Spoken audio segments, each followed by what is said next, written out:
Has there been any movement on the Snoopy Badass Pie Roof front since you basically told him that he should leave that alone? I don't think he's going to leave that alone, right?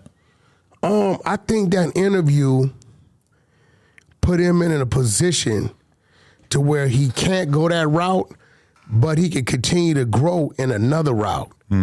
Today, he texts me. What's he saying? Same shit. Like he's struggling with it.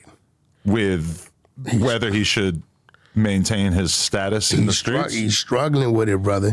And you got some fire Pacoima merch on, huh? Yeah. Where'd you get that? On the fingers. Oh, it's on the fingers. Oh, shit. Okay. Pacoima collection. That's hard. He's struggling with, out of nowhere, he just texted me this shit. And I was telling myself, like, this is crazy. It must be with him. I don't think it was that bad. Was it that bad? Okay, there's been a narrative put forth by some people who've suggested that you probably made him think that the conversation was going to go a certain way on the phone, and then once you got him on here, you ended up letting your true feelings / your Wack theatrics show, and basically seemed a little bit more negative than you might have seemed on the phone. Would you say that that's accurate? Because no, some people might say that you kind of did the same thing to G-Face. You spoke to him on the phone, you seem like you're on good terms, then you get him on here and you kind of grill him more than he might have expected. Well, you said G-Face wanted the interview, not me. Oh, so you didn't talk to him before the G-Face? No, okay. Not at all. Everything we interviewed about, I talked to Snoopy about on the phone. Right. Now, what would the fans have said if Snoopy got up here and all we talked about is his music, and we let him talk about Munchie B and Spotted Loke, and nothing else was addressed? For sure. I mean, Snoopy was coming on here to talk about something pretty specific. Now, it's the same reason why I interviewed 6ix9ine. Right.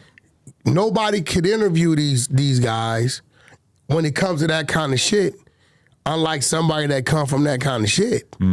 So I didn't ask him, or I didn't say anything to him that I haven't said before, right? So this morning, he hits me, says, how do you snitch on somebody and help them at the same time?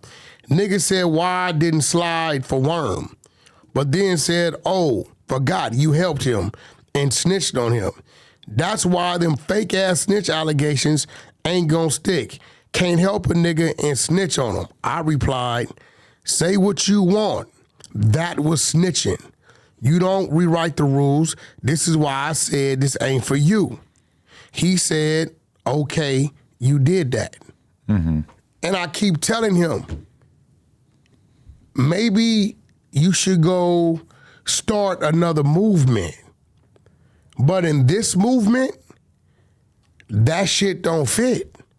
It'll never fit. And you take offense to it because he's flying under the same banner that you've been under your I have to, you know. Would you care as much if he was representing a different flag? If he was representing a different flag, the principles would be the same, but you wouldn't feel as invested. I would still call him out on it, but no, you know, you got to understand, I got a certain obligation too. I'm scrutinized too for interviewing him. Oh, even for sitting with him? Yeah, all day long, because by law, right, I was supposed to violate him. Violate meaning? Violate him. Attack him? That's a fact. But I spoke to the man as a man. I talked to you as a man. This is a place of business. And, you know, I really, I stand on those people that he violated or whatever, then that's something for you to deal with. Now, if we were in prison somewhere and that was what that was, then I'm obligated, I'm it. But we're not in prison. You know, he's on the street. Y'all see him, y'all know where he at. He moving around. He's living in the greater LA somewhere, wherever he's at. You know, that's on y'all to take that penitentiary chance and deal with that. But I did address it. He respected my call. I asked him not to disrespect his neighborhood in front of me, because his neighborhood is a power root setting. When I hear anything like that, I hear everything that it represents, which at the end of it is power root. And then that forces me to have to engage in something I don't want to engage in, because I just want to do an interview. But no, it wasn't, I didn't set out to dogging. I just set out to have a real conversation. I mean, Adam, you've been sitting down with me for a while. You know when I'm on some bullshit versus I'm just speaking some real shit. I felt like you were harsher with G-Face. It felt like you were a little bit empathetic to Snoopy's situation, even though you were trying to hold him to the fire. And you know why? I gained a little respect for him. Mm-hmm. The 3 times I spoke with him, one thing that was consistent was, okay, baby girl, it's time for nap. Time for your nap. Hold on, daddy, about to make you some lunch. Right. Okay, come here, get your thing, let me do your hair. And even when booking the podcast with him, that was the biggest concern, was that he had to find time in which he wasn't taking care of the kids.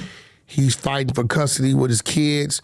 So, that part of me, that's why I said, bro, don't keep playing with this, because the way you see it, right, is going to have you in a situation, another homie in a situation, and then maybe your kids without a father because you're dead or you in prison or you end up in a wheelchair.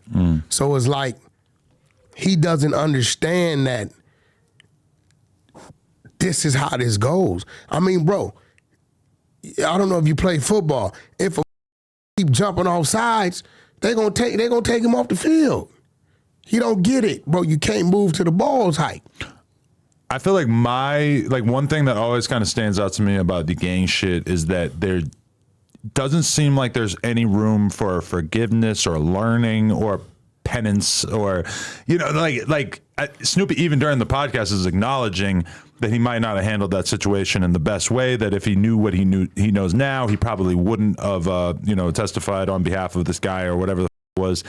And it feels like he knows that, but he also is wrapped up in this gang culture where there is no room for you to ever have made a mistake. And it feels like if he was being totally honest, he would probably just say, yeah, I fucked up. I made a mistake. I wouldn't do it again. In most walks of life, that's an okay way to deal with most things. But in the gang shit, it's like you f up once, your name is permanently But how smeared. we see it is, once you do it once, you do it again. Now, let me tell you what's fucked up about this. It's probably about 30% of the gang members put through the test. If you're going to tell or not, you under the light.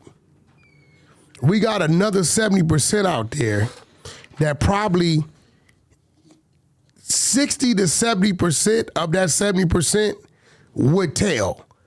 They've just been lucky enough not to be put in this situation. Right. I've been in this situation, accused of some shit I didn't do a couple times. Murders, robberies, booked me for it, and just fought it. It's a fucked up feeling. Because you say, well, if you my homeboys, why won't you come take your shit? That ain't how it works. To you, you would be like, well, if that's your friend and you're in there for something he did, he would come tell him, right? That's not how this shit works. It's unorthodox. It's irrational.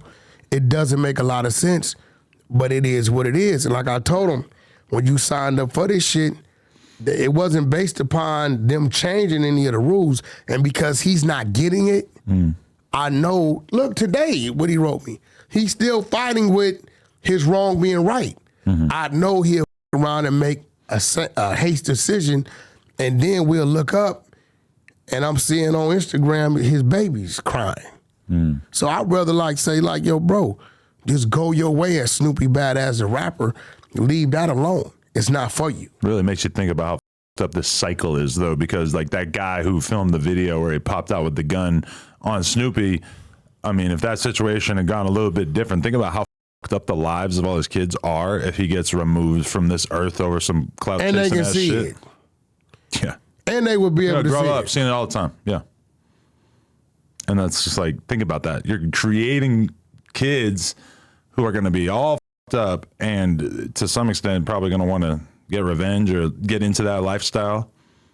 It's all bad. But that's a revolving door. Yeah. So I don't know. I've been hearing a lot. Oh man, you finished him. You this. I had a conversation with him, and I man to man told him, bro, this ain't for you. It's not. He gonna get himself hurt, and it still might happen. You know, he didn't say some things and did some things. So you would advise him to actually leave shit alone, because it's kind of like he can't be a rapper if he's no longer representing that shit, right? Like people, his whole identity is based around his affiliation with the streets and shit, right? But he's disrespected his whole neighborhood. His neighborhood cannot stand with him. His, you know, the female with him, I don't know if that's just his manager. She's bold because she's from over there, you know, and he need to realize the more he does, he's putting her under the light. Because then it's like, all right, well, you know, you need to let us know where he at, or we going to act like you with it. It seems like he's not that hard to find based on that one dude running up on him, right? Yeah, somebody know where he at. That's a fact. Yeah. So, you know, hopefully he be all right. You know, it is what it is. You know, shit, sometimes you got to, you know, take that step. It may hurt in the beginning, but I think he'll be all right in the end. I think he'll live a better life, less stressful life, doing it another way. This shit gonna get him hurt, bro. I've yet to see anybody in the podcast space / like this kind of rapper landscape really publicly hang it up. Right? Like, can we think? Well, actually, no. I could think of some, but it's always like they hung it up before they really like got into the position. Ain't nobody telling him not to be a man. Right. But the gangster shit ain't for you.